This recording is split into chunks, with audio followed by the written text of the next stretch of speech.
கால்வெளிகளிலிருந்து மற்றும் கடற்கரையிலிருந்து நீர் கிழிந்து விட்டது. புது வெளிப்பட்ட களிமண் ஒரு உயிரான வரவும் போதும் காட்டுகிறது. ஆயிரக்கணக்கான வண்ணமயமான பொங்கல் சிறுத்தைகள் வெளிவருகின்றன. சிறிய சாப்பிடக்கூடிய துகள்களுக்கு மணலை தேட. சிறுத்தைகளின் அதிகம் பிற விலங்குகளின் கவனத்தை ஈர்க்கிறது.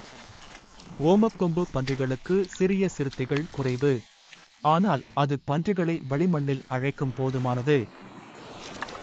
பொங்கல் சிறுத்தைகள் பெரும்பாலும் பன்றிகளையும் மகாக்கைகளையும் தவிர்க்க நேரத்தை செலவிடுகின்றன. ஆனால் அவர்களுக்கு பிற வேலைகளும் உள்ளன. துணையை பெறுவது. பெண் சிறுத்தைக்கு நன்கு பருமனான ஆண்களை தேர்வு செய்ய வாய்ப்பு உள்ளது. அவள் எதுவும் இல்லை. ஆண்கள்